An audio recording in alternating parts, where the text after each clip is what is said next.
정숙 씨, 솔직히 말해봐요. 영준 씨랑 첫날 밤엔 뭐 했어요? 그 나이에 정말 아무 일도 없었다고는 못 믿겠는데? 송년회 테이블 건너편에서 영미가 와인잔을 들며 장난기 가득한 눈으로 물었습니다. 주변의 회원들이 키득거리며 제 대답을 기다렸어요. 전 그저 살짝 웃음을 지을 뿐이었습니다. 영준 씨가 방 안에서 그걸 꺼냈을 때는 정말 너무 놀래서 그만. 순간 테이블이 쥐 죽은 듯 조용해졌습니다. 모두의 눈이 접시만큼 커졌지만 저는 이미 2달 전 그날 밤으로 돌아가 있었어요. 제 삶의 두 번째 막은 그렇게 갑작스럽게 열렸습니다. 안녕하세요. 저는 박정숙입니다. 80까지 혼자 살 각오로 단단히 마음먹었던 63세의 저에게 찾아온 예상치 못한 인연과 감동에 대한 이야기를 들려드리고 싶습니다. 저는 배신과 상처로 얼룩진 결혼 생활 끝에 더 이상 사랑은 없을 거라 확신했어요. 하지만 인생은 우리가 포기했을 때 가장 놀라운 선물을 준비하고 있었습니다. 이 이야기를 끝까지 들으시면 여러분들도 사랑에 대한 용기를 얻으실 거예요. 제 놀라운 이야기를 들려드리기 전에 구독과 좋아요, 알림 설정하시고 함께 해주세요. 댓글로 여러분의 이야기도 들려주시면 감사하겠습니다. 모두 무료이니 마음껏 눌러주시기 바랍니다. 그럼 제 이야기를 시작하도록 하겠습니다. 이혼 후 10년의 세월이 흘렀습니다. 30에 결혼해 30년을 함께한 남자와 헤어진 후 혼자만의 시간을 보내기 시작했죠. 초반에는 견딜 수 없는 상실감에 시달렸어요. 침대 옆 빈자리가 너무 크게 느껴졌고 식탁에 마주 앉을 사람이 없다는 사실이 가슴을 옥죄었습니다. 하지만 시간은 모든 상처를 치유한다고 하잖아요. 그럴듯하게 들릴 뿐. 실은 우리가 그 상처에 익숙해질 뿐이죠. 저도 그렇게 혼자 사는 법을 배웠습니다. 텔레비전은 제 유일한 친구가 되었고, 침묵은 가장 편안한 동반자였습니다. 자식들은 명절에나 얼굴을 비추는 손님이 되었고요. 이제 더 이상 바랄 것도 기대할 것도 없다고 생각했습니다. 그저 조용히 무사히 남은 생을 살아가는 것. 그게 제 유일한 목표였죠. 정숙 씨, 이러다 우리 뼈만 남겠어. 내일부터 동네 산악회 나와요. 거절 안 받아. 양말을 정리하던 어느 화요일 오후, 갑작스러운 초인종 소리와 함께 찾아온 이웃 진영미 씨의 한마디가 제 일상을 뒤흔들었습니다. 등산, 그것도 산악회, 40대 이후로 운동이라곤 마트 장보기가 전부였던 제게는 터무니없는 제안이었죠. 영미 씨, 내가 무슨 산을 오른다고. 그런 건 젊은 사람들이나 하는 거지. 뭔 소리예요?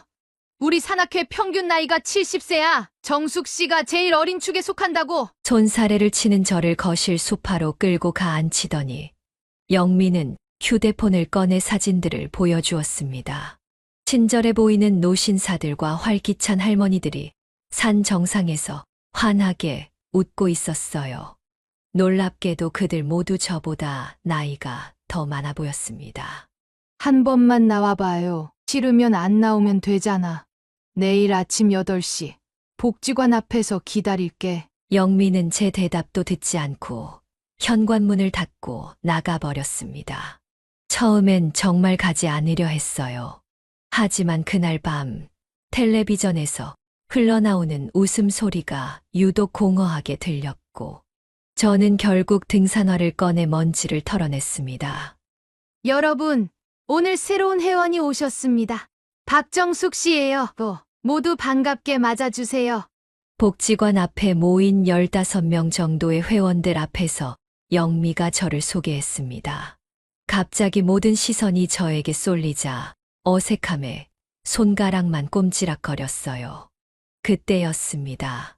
회원들 중 한 명이 제게 다가왔습니다. 처음이시라 긴장되실 텐데 제가 뒤에서 페이스 맞춰드릴게요. 무리하지 마시고 천천히 올라가시면 됩니다. 단정한 모습의 노신사가 진심 어린 미소로 저를 맞이했습니다. 그게 제 인생의 두 번째 장을 여는 첫 만남이었습니다. 당시엔 전혀 몰랐지만 이 우연한 만남이 제 삶을 완전히 바꿔놓을 줄은 꿈에도 몰랐습니다. 첫 산행날 회원들과 함께 걷는 동안 자연스레 이영준 씨에 대한 이야기를 듣게 되었습니다.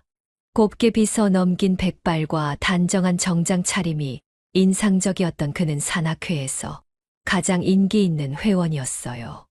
69세의 전직 은행 지점장으로 5년 전 아내와 사별한 후 산악회에 들어왔다고 했습니다. 모든 회원들에게 다정하게 대하는 그의 모습이 눈에 띄었지만 특히 여성 회원들에게 보이는 세심함은 더욱 두드러졌죠. 영준 씨는 정말 신사예요. 지난번엔 제가 무릎이 아프다고 했더니 다음 날 약국에서 파스를 사다 줬다니까요.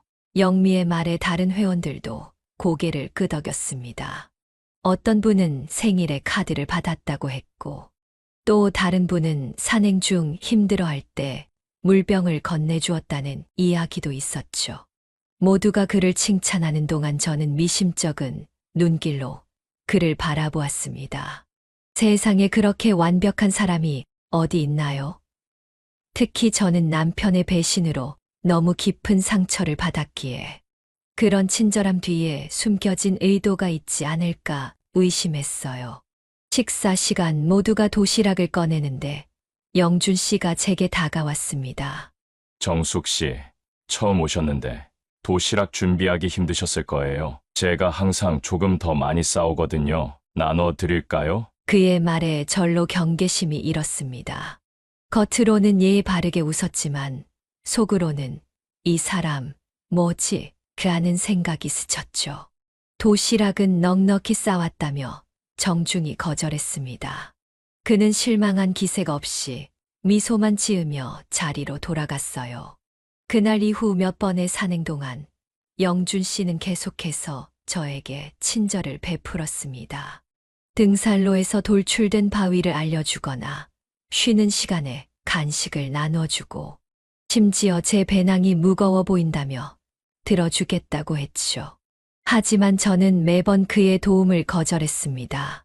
영준 씨, 저 혼자서도 충분히 할 수 있어요. 배려 감사하지만 너무 신경 쓰지 마세요. 제 냉담한 태도에도 그는 여전히 친절했어요. 그저 미소 지으며 알겠습니다. 하지만 필요하시면 언제든 말씀하세요. 라고 대답할 뿐이었죠. 이런 모습이 오히려 더 의심스러웠습니다. 이렇게 친절한 남자라니 분명 뭔가 숨겨진 의도가 있을 거라고 생각했어요. 한 번은 산악회 임원들과 다음 산행 코스를 의논하는 자리에서 영준 씨가 정숙 씨는 아직 초보니까 처음엔 완만한 코스가 좋을 것 같아요. 라고 말했습니다. 그 말에 저는 불쑥 화가 났어요. 저는 혼자서도 잘할 수 있어요. 제 실력을 과소평가하지 말아주세요. 순간 모두가 저를 놀란 눈으로 바라봤지만 저는 괜히 더 고개를 꼿꼿이 세웠습니다. 영준 씨는 당황한 기색도 없이 죄송합니다. 정숙 씨의 능력을 의심한 건 아니에요. 라며 미소 지었습니다. 그날 이후 그는 저에게 예전처럼 친절했지만 직접적인 도움을 제안하지는 않았어요. 산악회 회원들은 제가 영준 씨를 경계하는 모습을 이상하게 여기는 것 같았습니다. 영미는 한 번은 정수가 영준 씨한테 왜 그래? 그 사람 정말 좋은 사람인데. 라며 물었지만 저는 그저 웃고 넘겼죠. 사실 저는 너무나 선명한 기억이 있었어요. 남편이 바람을 피우기 전 그 남자도 갑자기 친절해졌었죠. 늦게 들어와도 웃으며 이해해주고 집안일도 돕고 선물도 자주 사다 줬어요. 모두 죄책감 때문이었다는 걸 나중에 알았지만요. 그래서 영준 씨의 과도한 친절함이 저에겐 경계의 대상이었습니다. 하지만 마음 한구석에서는 이 사람은 정말 순수하게 친절한 사람일 수도 있지 않을까? 라는 생각도 들었어요. 그의 따뜻한 미소와 진심 어린 눈빛이 때론 제 마음의 벽을 흔들기도 했습니다. 그럴 때면 더 완고하게 마음의 문을 닫아 걸었죠. 다시는 상처받고 싶지 않았으니까요. 어느 날 산악회 단체 사진을 찍는데 영준 씨가 우연히 제 옆자리에 서게 됐습니다. 사진사가 조금만 더 가까이요. 라고 외치자 그가 살짝 제게 몸을 기울였어요. 그 순간 느껴진 그의 체온과 향기에 가슴이 살짝 떨렸습니다. 그리고 그 떨림이 저를 더욱 두렵게 만들었어요. 이런, 설마 내가. 그 생각에 산행이 끝나고 서둘러 집으로 향했습니다. 더 이상 위험한 감정에 빠지고 싶지 않았어요. 결국 다음 산행날, 저는 산악회에 나가지 않았습니다. 영미의 연락에도 몸이 안 좋다는 핑계를 대며 피했죠. 하지만 정말 아팠던 건 제 마음이었습니다. 다시는 누구에게도 마음을 열지 않겠다고 다짐했던 제 결심이 흔들리고 있었으니까요. 일주일 동안 산악회에 나가지 않았지만 집에 있는 시간이 오히려 더 괴로웠습니다. 텔레비전 소리만 들리는 적막한 공간에서 혼자 밥을 먹고 혼자 설거지를 하고 혼자 창밖을 바라보는 일상이 다시 저를 옥죄어 왔어요. 결국 다음 산행날 저는 다시 복지관 앞에 서 있었습니다. 그날의 산행 코스는 북한산 중에서도 상대적으로 덜 알려진 등산로였어요. 회원들 중 몇몇은 이미 다녀온 적이 있다고 했지만 저를 포함한 대부분은 처음 가보는 길이었습니다. 영미는 제가 다시 나타나자 반색했고 영준 씨는 멀리서 그저 가볍게 목례만 했을 뿐 지난주처럼 다가오지는 않았어요. 산행은 평화롭게 시작되었습니다. 초여름에 싱그러운 바람이 불고 새들이 지저귀는 소리가 들렸어요. 다른 회원들과 이야기를 나누다 보니 어느새 저는 일행과 떨어져 있었습니다. 앞서가는 회원들의 모습이 보여 서두르다가 갈림길에서 잘못된 방향으로 접어들었어요. 처음에는 곧 합류할 수 있을 거라 생각했지만 20분이 지나도 일행을 만나지 못했습니다. 점점 불안해지기 시작했어요. 휴대폰을 꺼내보니 신호가 잡히지 않았습니다. 어디선가 물소리가 들렸지만 제가 온 길인지 아닌지 구분할 수 없었어요. 처음 걱정이 두려움으로 바뀌기 시작했습니다. 이런, 이제 어떡하지? 혼잣말처럼 중얼거리며 주변을 둘러보는데 갑자기 누군가 제 이름을 부르는 소리가 들렸어요. 고개를 돌려보니 영준 씨가 땀에 젖은 얼굴로 저를 향해 빠르게 걸어오고 있었습니다. 정숙 씨, 괜찮으세요? 다들 걱정했어요. 갈림길에서 헤어진 후 보이지 않으셔서. 그의 목소리에는 진심 어린 걱정이 묻어 있었습니다. 평소의 친절한 미소가 아닌 진짜 안도의 표정이었어요. 그 순간 저는 그가 정말로 저를 걱정했다는 것을 느꼈습니다. 죄송해요. 앞사람을 따라가려다 길을 잘못 들었나 봐요. 영준 씨는 물병을 건네며 말했습니다. 산에서는 항상 자신의 페이스를 유지하는 게 중요해요. 다른 사람을 쫓아가다가 오히려 위험할 수 있거든요. 그의 말에 고개를 끄덕이며 물을 마셨습니다. 목이 타들어가고 있었는데 차가운 물이 생명수처럼 느껴졌어요. 영준 씨는 주변을 살피더니 길을 알려주었습니다. 저쪽으로 가면 주능선과 만나게 될 거예요. 그럼 일행들을 다시 만날 수 있을 겁니다. 천천히 가도 괜찮아요. 제가 함께 있을 테니까요. 다시 걷기 시작했지만 발목이 삐끗했던 탓인지 통증이 느껴졌습니다.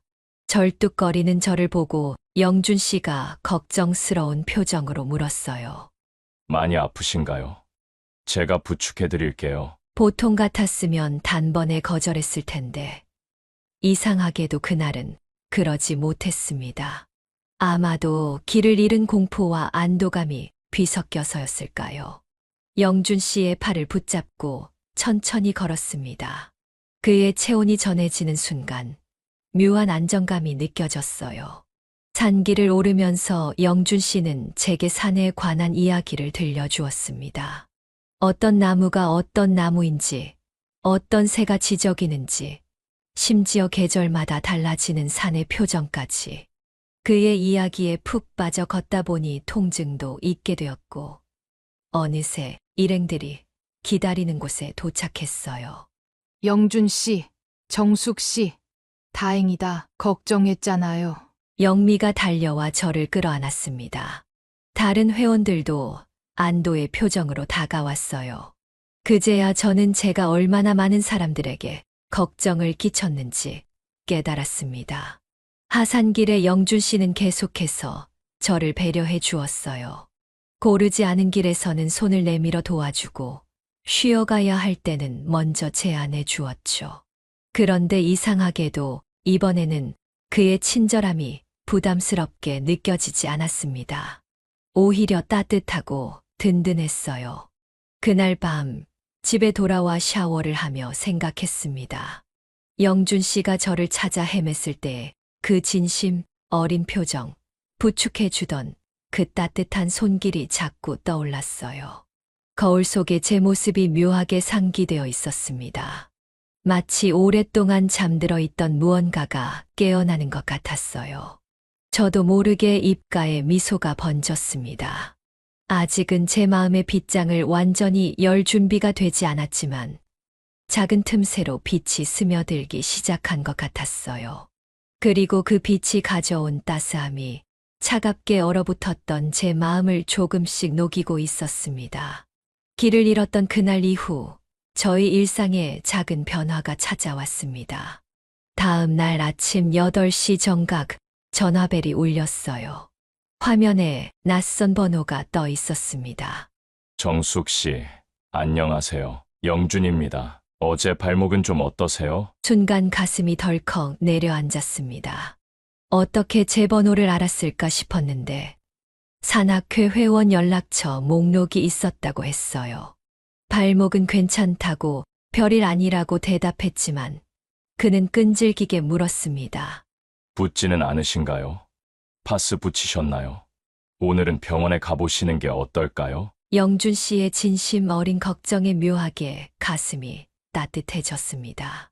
누군가 이렇게 저를 걱정해 준 것이 얼마만인지. 게다가 오랜만에 들어보는 남자의 목소리가 아침의 정막을 깨뜨리는 느낌이 나쁘지 않았어요. 그날 이후 매일 아침 8시면 어김없이 그의 전화가 왔습니다. 처음에는 발목 상태를 묻더니 차츰 날씨 이야기, 아침 식사 이야기, 그날의 계획 같은 일상적인 대화로 이어졌어요. 저도 모르게 그 시간이 기다려지기 시작했습니다.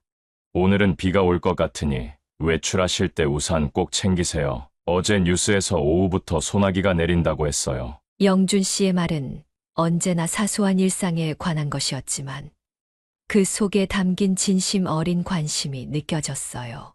한 번은 감기 기운이 있다고 했더니 그날 저녁 초인종이 울렸습니다. 현관문을 열자 아무도 없었고 문 앞에는 생강차, 티백과 레몬, 꿀이 든 바구니가 놓여 있었어요. 메모 한 장이 함께 있었습니다. 생강차에 레몬, 꿀을 넣어 드시면 감기에 좋습니다. 푹 쉬세요.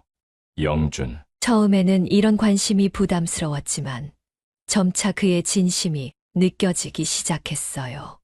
영준 씨는 결코 제게 부담을 주는 말을 하지 않았고 무리한 요구를 하지도 않았습니다. 그저 작은 관심과 배려로 저의 일상을 따뜻하게 물들여갔죠. 어느 날 약국에 처방약을 타러 갔을 때였어요. 약봉지를 받아 집에 돌아와 열어보니 약 복용법 메모지 옆에 작은 포스트잇이 붙어 있었습니다. 약은 식후 30분에 드세요. 건강이 최고의 재산입니다. 화이팅, 영준. 놀라서 약사에게 전화했더니 영준 씨가 미리 들러 제 이름으로 나갈 약 봉투에 메모를 넣어달라고 부탁했다고 했어요. 그 정성에 저도 모르게 미소가 번졌습니다. 이런 섬세함이 어떻게 가능할까요? 제가 약국에 갈 것이라는 걸 어떻게 알았을까요?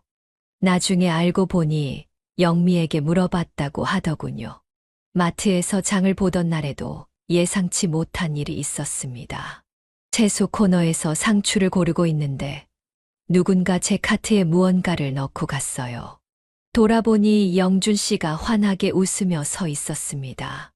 요즘 제철 복숭아예요. 아침에 드시면 정말 맛있을 거예요. 그는 그렇게 말하고는 다른 코너로 사라졌어요. 집에 돌아와 그 복숭아를 씻어 한 입 베어 물었을 때 입 안 가득 퍼지는 달콤함에 가슴이 떨렸습니다. 마치 첫사랑의 설렘처럼요. 또 한 번은 비가 내리던 날 산악회 회의가 끝나고 나오는데 영준 씨가 우산을 건네주었어요. 제가 안 가져왔다는 걸 어떻게 알았냐고 물으니 저의 가방을 유심히 봤는데 우산이 보이지 않았다고 했습니다. 그의 관찰력과 배려심에 다시 한번 놀랐어요. 이건 제 여분 우산이에요. 다음에 만날 때 주셔도 돼요. 서두르지 마시고 조심히 가세요. 그렇게 매일매일 작은 친절과 배려가 쌓여갔습니다. 아침 전화, 사소한 메모, 작은 선물들. 어느새 저는 그의 목소리를 기다리고 그의 사소한 배려에 설레기 시작했어요. 지나가다 우연히 마주치면 심장이 빠르게 뛰고 그와의 대화를 떠올리며 미소 짓는 제 모습을 발견했습니다. 거울 앞에서 머리를 매만지고 옷차림을 신경 쓰기 시작했어요. 아침에 산책을 나갈 때도 조금 더 나은 모습으로 보이고 싶어 화장을 하기도 했습니다. 한 번은 거실 소파에 앉아 그의 전화를 기다리다가 문득 깨달았어요. 이런, 내가 지금 뭐 하고 있는 거지? 마치 16소녀처럼 설레는 이 감정이 두렵기도 했지만 동시에 오랫동안 잊고 있던 생기가 제 안에서 되살아나는 것 같았습니다. 그것이 사랑인지 아닌지 확신할 수 없었지만 분명한 건 영준 씨가 제 일상에 가져다 준 작은 행복들이 저를 변화시키고 있다는 사실이었어요. 매일 아침 일어나면 가장 먼저 하는 일이 있었습니다. 바로 황혼의 동행이라는 라디오 프로그램을 듣는 것이었어요. 30년 넘게 이어온 습관이었죠.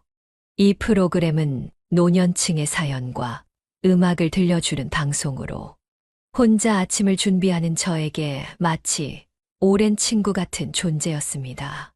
매일 아침 진행자 김병철 씨의 차분한 목소리를 들으며 하루를 시작하는 게 일상이었어요. 그날도 평소처럼 라디오를 틀고 아침 식사를 준비하고 있었습니다.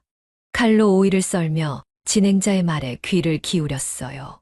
오늘은 특별한 사연이 도착했습니다. 늦은 봄의 설렘이라는 제목으로 보내주신 사연인데요. 60대 후반의 한 남성 청취자께서 보내주셨습니다. 무심코 듣고 있던 저는 사연의 내용에 점점 귀를 기울이게 되었어요. 은퇴 후 우연히 산악회에서 만난 여성에 대한 이야기였거든요. 처음엔 그저 비슷한 상황이라고만 생각했습니다.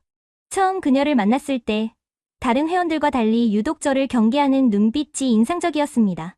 마치 모든 남자를 믿지 않겠다는 단단한 결심이 그녀의 눈빛에 담겨 있었죠. 손에 쥐고 있던 칼이 딱 멈췄습니다. 이건 저와 영준 씨의 이야기 같았어요. 경계하는 눈빛이라니 제가 처음 그를 대했던 태도 그대로였습니다. 어느 날 산행 중 그녀가 길을 잃었다는 소식을 듣고 얼마나 마음이 급했는지 모릅니다. 그녀를 찾아 헤매는 동안 만약 그녀에게 무슨 일이 생긴다면, 어떡하나, 내 마음을 전하지도 못한 채 그녀를 잃는다면 어떡하나 하는 생각에 가슴이 무너져 내렸습니다. 숨이 멎는 것 같았어요. 제가 길을 잃었던 그날, 영준 씨의 얼굴에 역력했던 그 걱정과 안도감이 떠올랐습니다. 그때의 그 표정이 단순한 친절함이 아니었다는 걸 이제야 깨달았어요. 매일 아침 그녀에게 전화하는 것이 제 하루의 가장 행복한 순간입니다. 그녀의 목소리를 들으며 제 심장이 다시 뛰기 시작했다는 걸 느낍니다. 사소한 선물과 메모로 제 마음을 전하고 있지만 아직 용기가 나지 않아 직접 말하지 못하고 있습니다. 이렇게 글로 남아 제 마음을 고백합니다. 그녀가 듣고 있을지는 모르지만 그 순간 온몸에 전율이 흘렀습니다. 이건 분명 영준 씨가 보낸 사연이었어요. 저에 관한 이야기였습니다. 그가 매일 걸어주던 전화, 사소한 선물들, 그 모든 것이 단순한 친절이 아니라 사랑의 표현이었다는 사실을 깨달았어요. 서울 강북구에서 보내주신 익명의 청취자님 사연이었습니다. 늦은 나이에 찾아온 설렘을 소중히 간직하시되 언젠가 용기 내어 직접 그 마음을 전하시길 바랍니다. 강북구 영준 씨가 사는 곳이었습니다. 의심할 여지가 없었어요. 그의 마음이 제게 향해 있다는 사실에 가슴이 떨려왔습니다. 나도 모르게 얼굴이 뜨거워졌어요. 손을 가져다 대니 뺨이 달아올라 있었습니다. 다음 산악회 모임을 생각하니 어떻게 그를 마주해야 할지 막막했어요. 내가 이 사연을 들었다는 걸 알려야 할까? 모른 척해야 할까? 수십 번 생각이 오갔습니다. 그리고 문득 제 얼굴에 번진 미소를 발견했어요. 거울 속 제 모습은 마치 젊은 시절로 돌아간 것 같았습니다. 설마 나 같은 나이에 혼잣말을 하며 머리를 절레절레 흔들었지만 가슴 속 설렘은 가라앉지 않았어요. 그동안 단단히 닫아두었던 마음의 문이 조금씩 열리는 것을 느꼈습니다. 라디오에서 흘러나오는 노래가 유난히 아름답게 들렸어요. 그날 하루 종일 집안일을 하면서도 영준 씨의 사연이 머릿속에서 맴돌았습니다. 설거지를 하다가도 빨래를 개다가도 그의 목소리, 그의 웃음, 그의 배려가 떠올랐어요. 그리고 처음으로 인정했습니다. 나도 그에게 특별한 감정이 생겼다는 것을요. 저녁에는 오랜만에 화장대 앞에 앉았습니다. 거울을 보며 얼굴의 주름을 손가락으로 만져봤어요. 나이 들매 흔적들이 역력했지만 묘하게 제 눈빛은 젊어 보였습니다. 마치 오래전 사랑에 빠졌던 그때처럼 반짝이고 있었어요. 사랑이라. 입가에 미소가 번졌습니다. 63살의 나이에 다시 찾아온 설렘이라니 인생은 참 예측할 수 없는 여정이었습니다. 그날 밤 오랜만에 편안한 마음으로 잠들었어요. 꿈속에서도 영준 씨의 목소리가 들리는 것 같았습니다. 라디오에서 사연을 들은 다음 날 영준 씨에게서 전화가 왔습니다. 평소와 같은 아침 인사였지만 이제는 그 목소리가 다르게 들렸어요. 한마디 한마디에 숨겨진 의미를 찾게 되었고 그의 관심이 단순한 친절이 아니라는 것을 알게 된 후의 대화는 묘하게 떨리는 마음으로 가득했습니다. 오늘 날씨가 참 좋네요. 혹시 시간 되시면 저녁에 동네 공원에서 잠깐 만나뵐 수 있을까요? 드릴 말씀이 있어서요. 그의 목소리에 긴장감이 느껴졌어요. 저도 모르게 심장이 빠르게 뛰기 시작했습니다. 어젯밤 내내 생각했던 그의 마음, 그리고 제 마음을 확인할 시간이 온 것 같았어요. 망설임 끝에 만남을 승낙했습니다. 그날 오후 옷장 앞에서 한참을 서성였어요. 10년 만에 처음으로 누군가를 만나기 위해 옷을 고르는 설렘과 떨림을 느꼈습니다. 결국 연보라색 블라우스와 회색 바지를 선택했어요. 오랜만에 화장도 조금 더 신경 썼고 보관함 깊숙한 곳에서 향수도 꺼냈습니다. 약속 시간보다 15분 일찍 도착한 공원 벤치에 앉아 있는데 멀리서 영준 씨가 걸어오는 모습이 보였어요. 그의 손에는 작은 도시락 가방이 들려 있었습니다. 풀과 꽃내음이 가득한 봄바람 속에서 그의 모습이 유난히 젊어 보였어요. 기다리셨어요? 제가 집에서 간단히 준비했어요. 괜찮으시다면 함께 드시겠어요? 영준 씨는 벤치에 앉아 도시락을 펼쳤습니다. 김밥, 오이 부추 무침, 멸치볶음. 정성스럽게 준비한 흔적이 역력했어요. 제가 놀란 표정으로 쳐다보자 그가 수줍게 웃었습니다. 은퇴하고 요리를 배웠어요. 혼자 살다 보니 필요하더라고요. 솜씨가 없어서 맛은 없을 수도 있어요. 우리는 도시락을 나눠 먹으며 이야기를 나눴습니다. 처음에는 산악회 이야기, 날씨 이야기 같은 가벼운 주제였어요. 하지만 점차 대화는 깊어졌습니다. 그는 아내와의 사별 후 느꼈던 외로움과 절망에 대해 말했고, 저는 배신당한 결혼 생활과 그 후의 상처에 대해 조금씩 이야기했어요. 해가 서서히 기울기 시작할 때 영준 씨가 조심스럽게 제 손을 잡았습니다. 따뜻한 온기가 전해지는 순간 가슴이 떨렸어요. 정숙 씨, 혹시 어제 라디오 들으셨나요? 그 질문에 저는 고개를 끄덕였습니다. 그의 눈에 놀라움과 부끄러움, 그리고 기대감이 교차했어요. 말없이 서로를 바라보던 순간 세상의 모든 소리가 멈춘 것 같았습니다. 우리는 나이에 어울리지 않게 수줍게 웃었어요. 마치 첫사랑을 고백하는 16소년 소녀처럼. 그날의 만남은 새로운 시작을 약속하는 듯 했습니다. 집으로 돌아오는 길, 발걸음이 가벼웠어요. 오랜 시간 닫아두었던 마음의 문을 다시 열게 된 것 같았습니다. 하지만 그 행복은 오래가지 못했어요.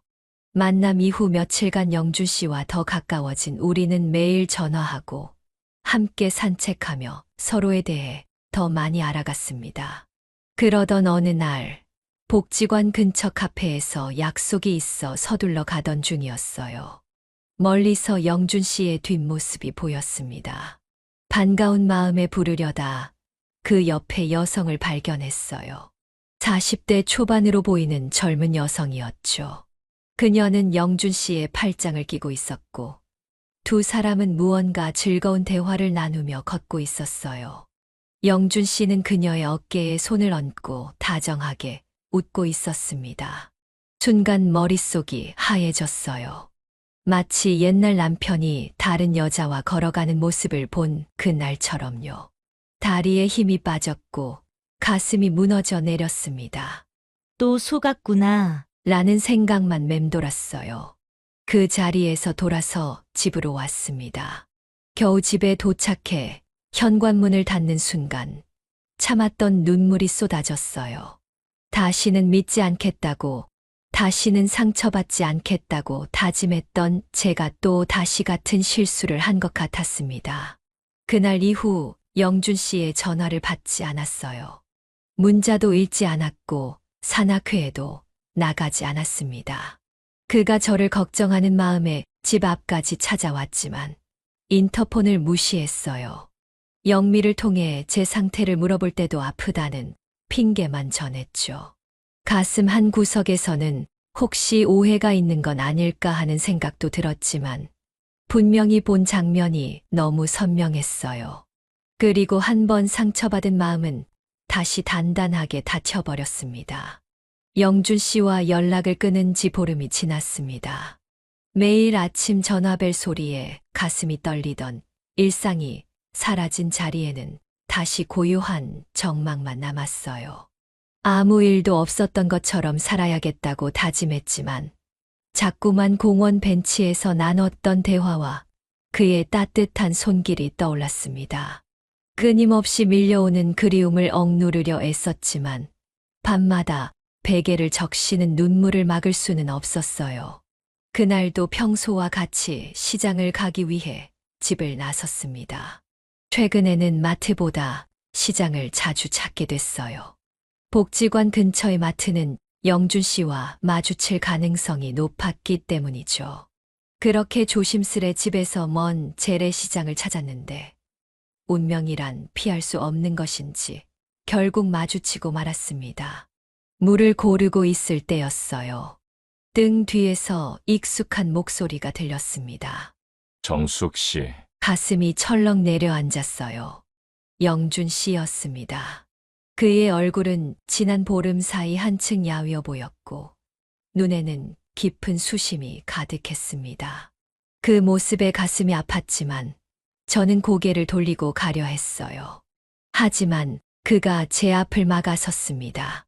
제발 한 번만 제 이야기를 들어주세요. 단 5분만이라도요. 그의 간절한 목소리에 발걸음을 멈췄습니다.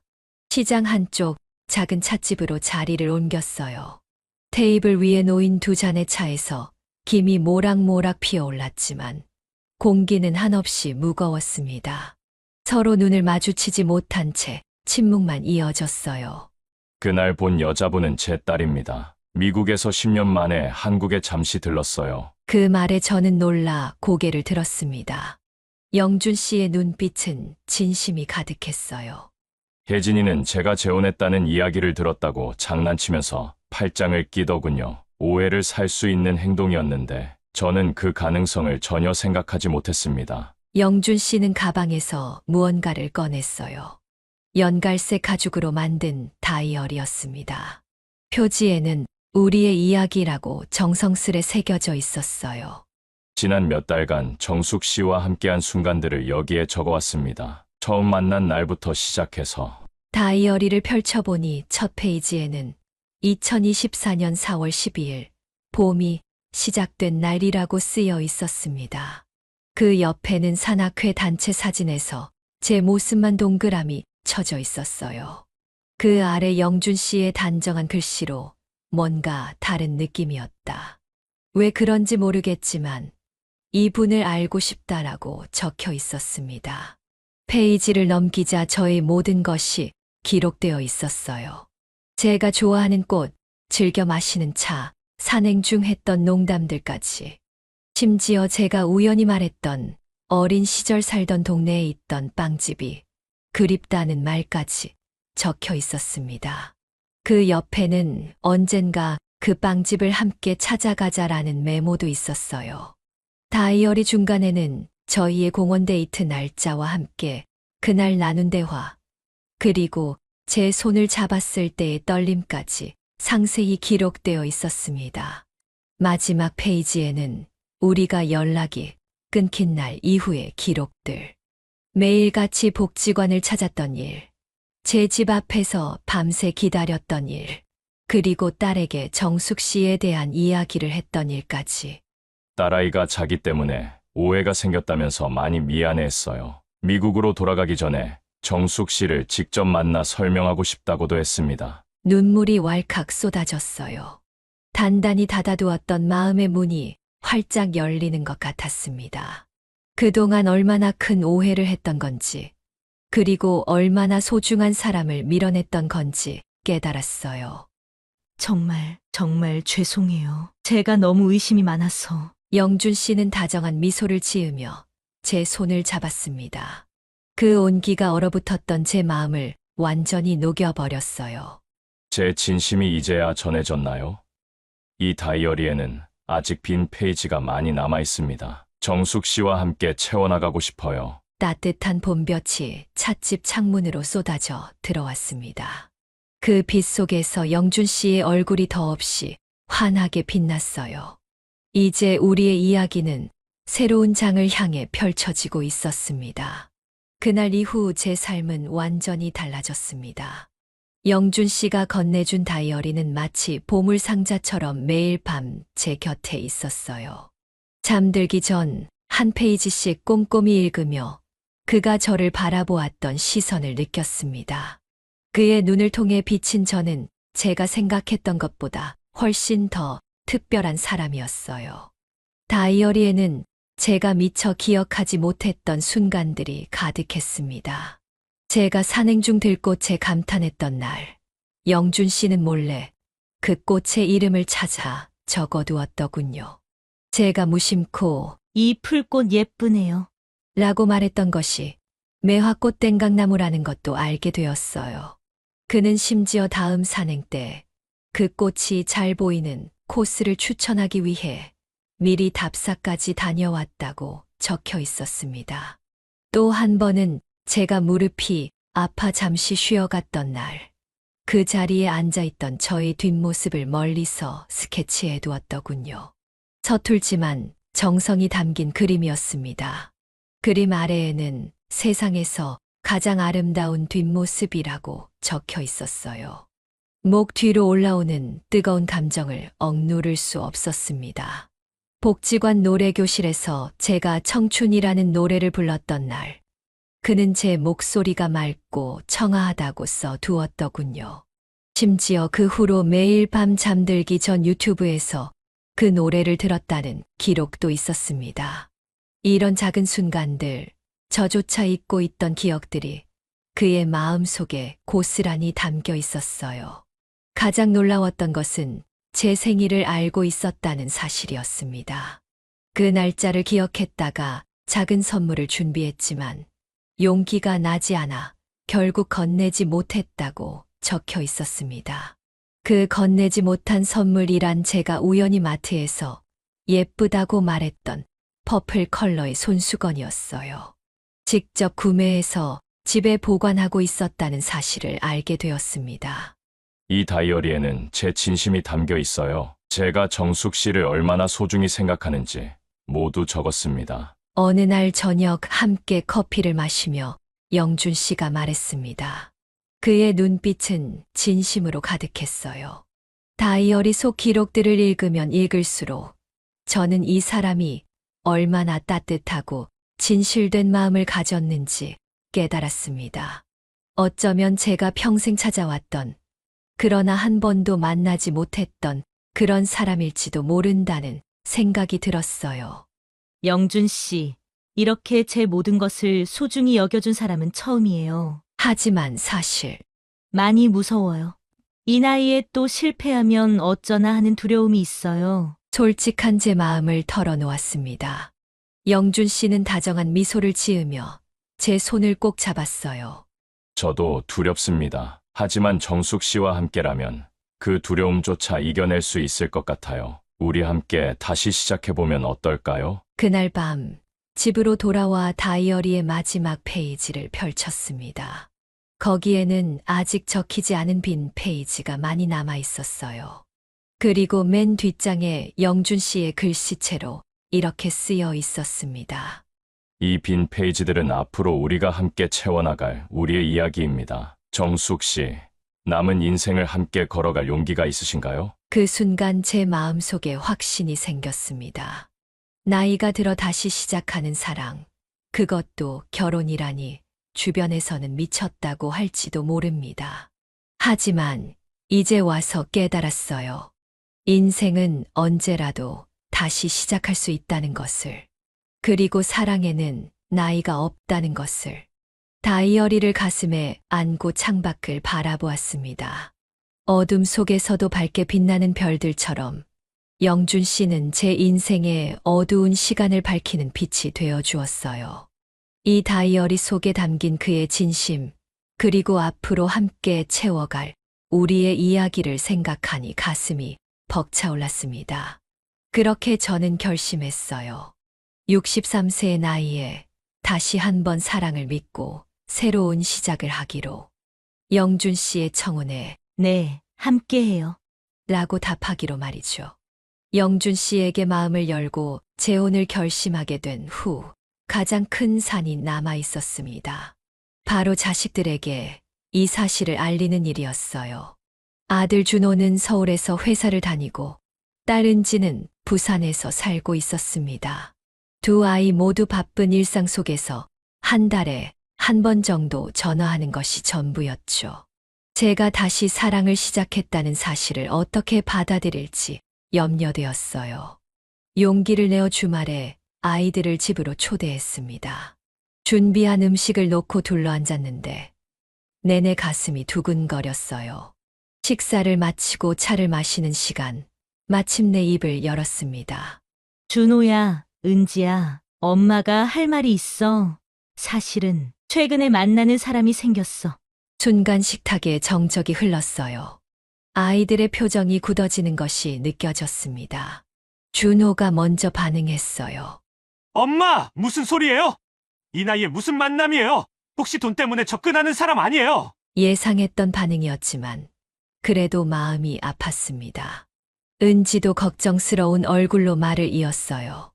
엄마, 요즘 노인들 노리는 사기꾼도 많다던데 너무 성급하게 결정하지 마세요. 그 사람 어떤 사람인지 우리도 알아야 할 것 같아요.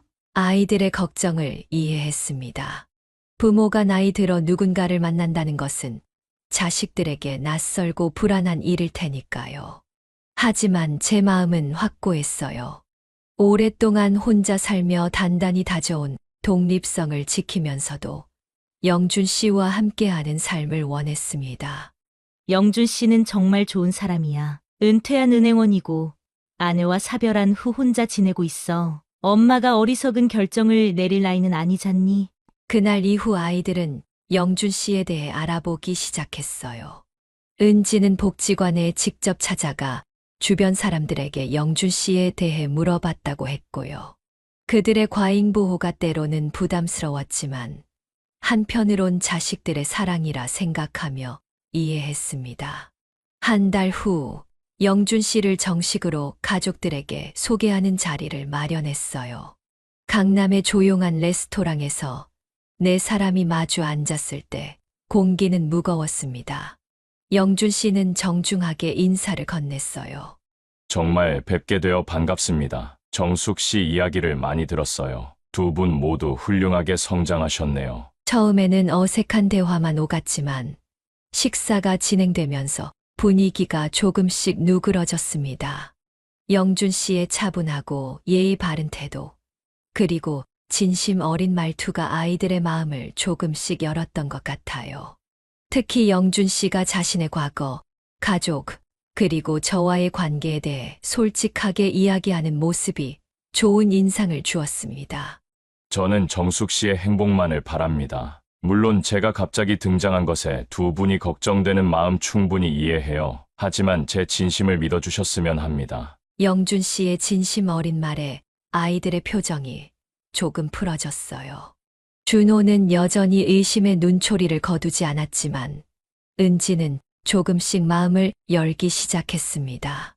모임이 끝날 무렵 은지가 살짝 제게 속삭였어요. 엄마, 괜찮은 것 같아요. 하지만 결혼은 좀 더 생각해보는 게 어떨까요? 그렇게 첫 만남은 예상보다 긍정적으로 끝났습니다. 그 후로도 몇 차례 더 가족 모임을 가지면서 영준 씨는 차츰 자식들의 신뢰를 얻어갔어요.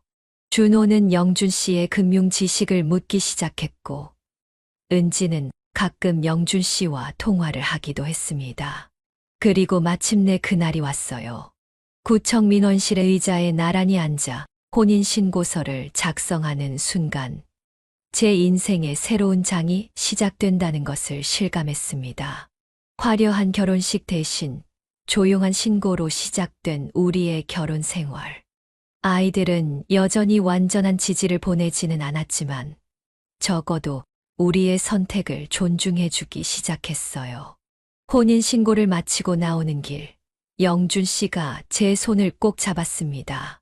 그 손길에서 앞으로의 인생을 함께 걸어가겠다는 단단한 약속이 느껴졌어요. 63세, 그리고 69세. 늦은 나이에 시작된 우리의 두 번째 인생은 그렇게 조용히, 하지만 확실하게 시작되었습니다. 혼인신고를 마치고 일주일 후, 우리는 새로운 보금자리로 이사했습니다. 강북구의 조용한 아파트. 이곳에서 우리의 새 인생이 시작될 거라고 생각하니 가슴이 설레었어요. 두 사람의 물건을 합치는 과정은 생각보다 즐거웠습니다. 영준 씨의 책들과 제 화분들이 어우러지며 우리만의 공간이 만들어져 갔어요. 이삿짐을 정리하고 첫 저녁 식사를 함께 준비했습니다. 영준 씨는 의외로 요리 솜씨가 좋았어요. 은퇴 후 혼자 살면서 배운 요리라며 된장찌개를 끓였죠. 저는 반찬을 몇 가지 준비했고요. 테이블에 앉아 마주보며 식사하는 그 순간이 믿기지 않게 행복했습니다. 우리 집에서의 첫 식사 어떠세요? 영준 씨의 눈빛은 따스했습니다. 우리 집이라는 말이 낯설면서도 편안하게 들렸어요. 함께 설거지를 하고 거실에 앉아 TV를 보는 일상이 이제 시작되는구나 싶었습니다. 하지만 시간이 흐를수록 저도 모를 긴장감이 올라왔어요. 바로 오늘이 우리의 첫날 밤이라는 생각 때문이었죠. 샤워를 마치고 화장대 앞에 앉았습니다. 거울 속 제 얼굴에는 주름이 자리 잡고 있었어요. 63세의 여인이 첫날 밤을 앞두고 있다니 얼마나 우스운 일인가 싶으면서도 한편으론 가슴이 뛰는 걸 부정할 수 없었습니다. 오랜만에 꺼낸 보랏빛 실크 파자마를 입고 머리를 빗었어요. 방문을 열고 침실로 들어서는데 영준 씨가 침대 위에 앉아 무언가 보고 있었습니다. 그가 고개를 들자 우리 눈이 마주쳤어요. 따스한 미소가 그의 얼굴에 번졌습니다. 정숙 씨, 잠시 앉아보세요. 보여드릴 게 있어요. 조심스레 침대 끝에 앉았습니다. 수줍은 마음에 손끝이 떨렸어요. 영준 씨는 침대 옆 서랍에서 무언가를 꺼냈습니다. 푸른빛 가죽으로 쌓인 다이어리였어요. 표지에는 금색 글씨로 우리의 두 번째 인생이라고 쓰여 있었습니다. 이건 우리가 함께 쓸 새로운 다이어리예요. 제가 만든 첫 번째 다이어리는 과거에 관한 것이었지만 이건 우리의 미래에 관한 것입니다. 다이어리를 열자 첫 페이지에는 오늘 날짜와 함께 새로운 시작이라고 적혀 있었어요. 그 아래에는 작은 메모가 덧붙여져 있었습니다. 인생의 가장 아름다운 장은 항상 마지막에 써진다. 영준. 그 순간 눈물이 왈칵 쏟아졌습니다. 영준 씨는 당황한 듯 제 어깨를 감쌌어요. 괜찮으세요? 무슨 일이에요? 말없이 고개를 저었습니다. 이건 슬픔의 눈물이 아니었으니까요. 오랜 세월 혼자 살면서 누군가와 나눌 수 있는 미래가 있다는 것. 그것이 이렇게 다이어리에 기록될 만큼 소중하다는 사실이 제 마음을 울렸어요. 고마워요. 정말 고마워요. 겨우 말을 꺼낼 수 있었습니다. 영준 씨는 다정한 손길로 제 눈물을 닦아주었어요. 그리고 조심스럽게 제 손을 잡았습니다. 그 손길에서 전해지는 온기가 온몸으로 퍼져나갔어요. 이제부터 매일 하나씩 우리가 함께 경험한 소소한 행복들을 적어나가요. 수십 년 후 이 다이어리가 우리 삶의 보물이 될 거예요. 그의 말에 고개를 끄덕였습니다. 침대 옆 스탠드 조명이 우리를 부드럽게 비추는 가운데 영준 씨는 조심스럽게 제게 다가왔어요. 그의 팔이 제 어깨를 감싸 안았습니다. 따뜻하고 안전한 느낌이었어요. 첫 키스는 예상과 달리 수줍고 서툴렀습니다.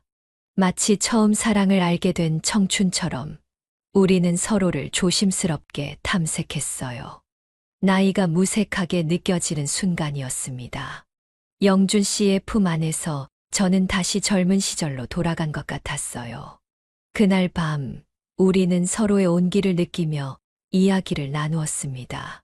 삶의 경험, 두려움, 희망, 그리고 앞으로 함께하고 싶은 일들. 단지 몸이 아닌 마음으로 하나가 되는 밤이었어요.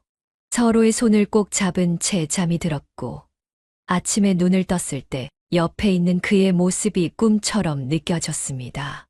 나이 들미란 때로는 끝이 아닌 새로운 시작일 수 있다는 것을 그날 밤 우리는 가장 아름다운 방식으로 깨달았습니다. 재혼 후 2달이 지나고 산악회 모임이 복지관에서 열렸습니다. 오랜만에 만난 회원들은 모두 축하해 주었어요. 영준 씨를 알던 회원들은 그가 마음에 품었던 제 이야기를 오래전부터 들어왔다며 웃었습니다. 결국 그의 진심이 통했다며 박수를 쳐주는 모습에 가슴이 따뜻해졌어요.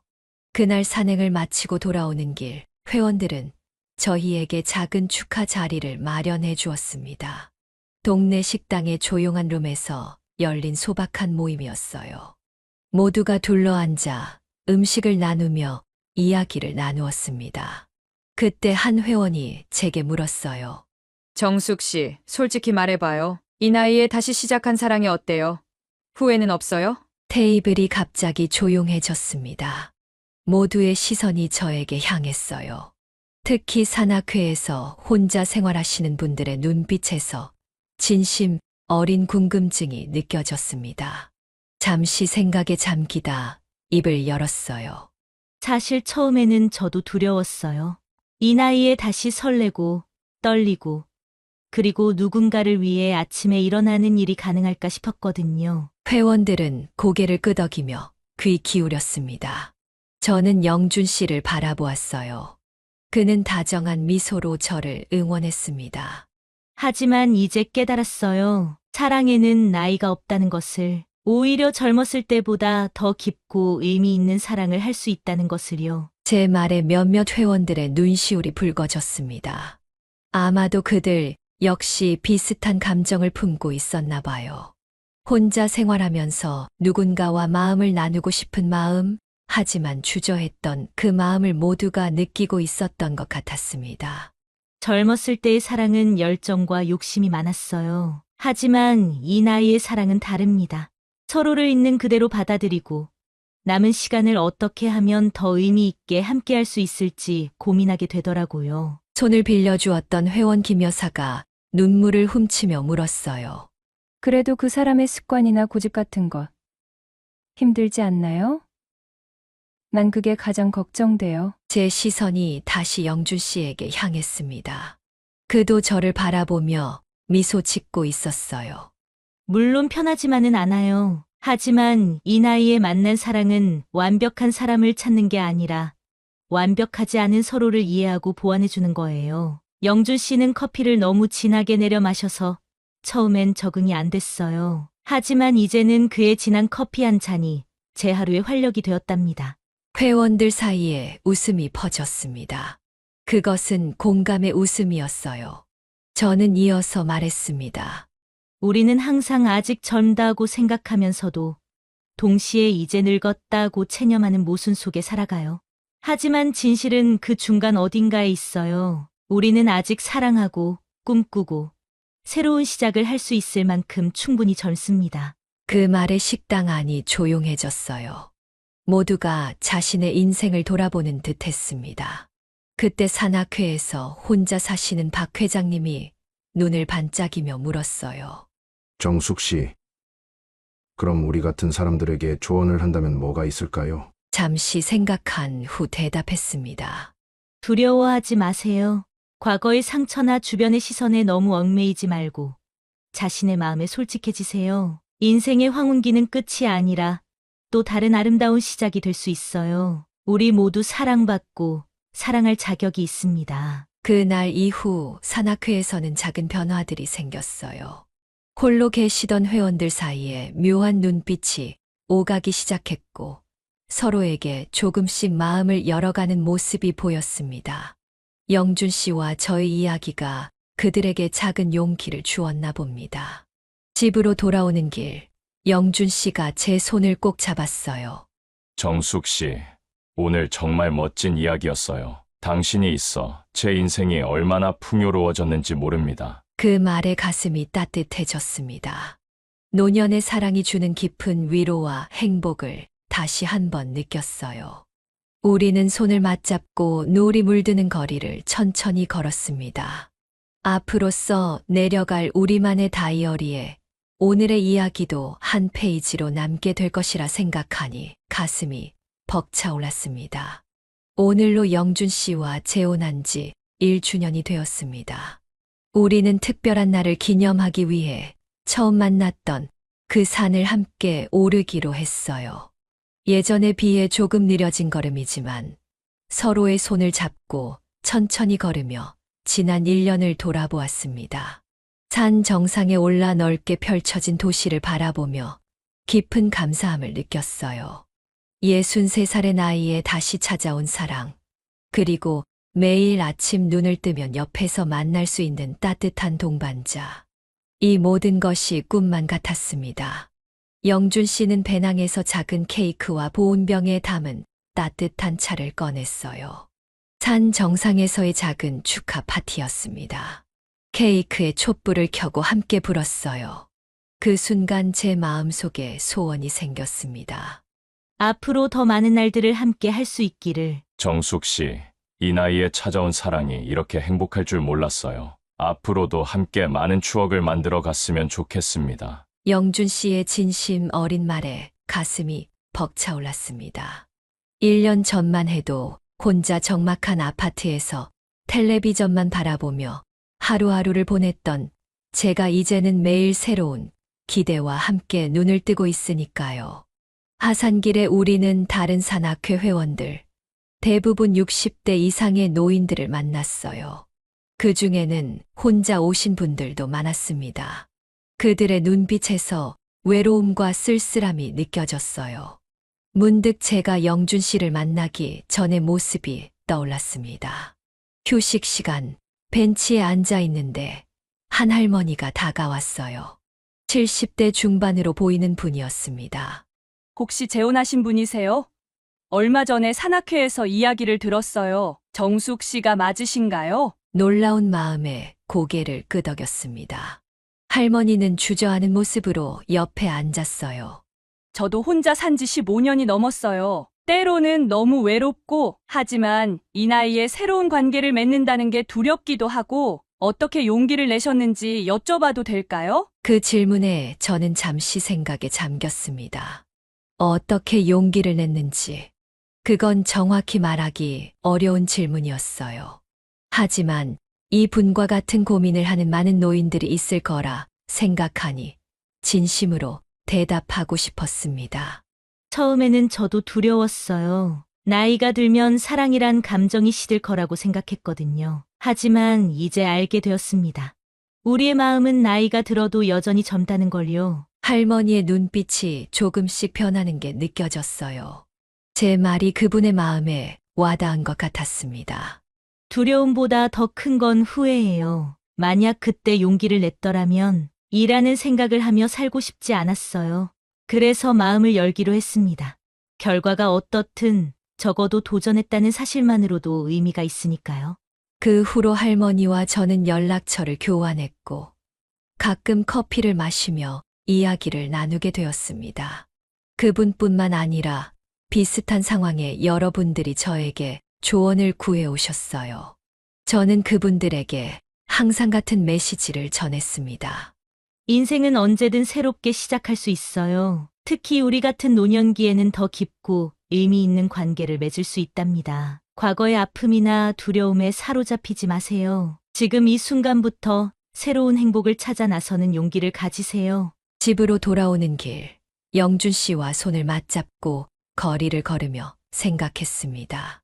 우리의 이야기가 누군가에게 희망이 되고 있다는 사실이 얼마나 감사한지, 자신의 경험을 통해 다른 이들에게 용기와 희망을 전하는 것.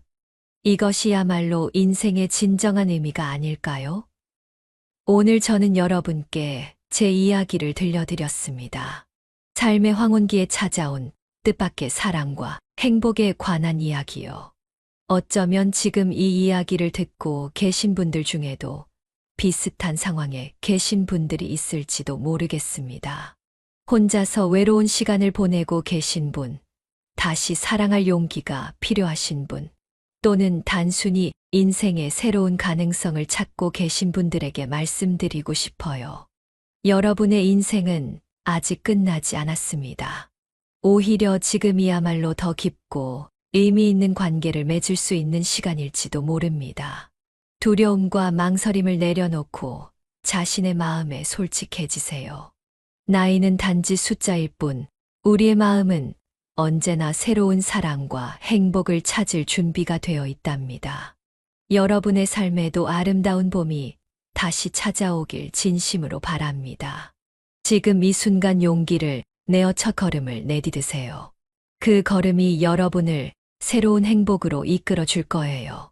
제 이야기가 마음에 와닿으셨다면 구독과 좋아요, 알림 설정 부탁드립니다. 여러분의 소중한 경험과 생각도 댓글로 나눠주세요. 비슷한 경험이 있으신 분들의 이야기가 또 다른 누군가에게 큰 위로와 용기가 될 수 있을 테니까요. 우리 모두의 인생 후반전이 더 따뜻하고 아름다운 시간이 되길 진심으로 응원합니다. 오늘도 귀한 시간 함께 해주셔서 감사합니다. 지금까지 인생의 후반부를 이야기하다 지혜사연이었습니다.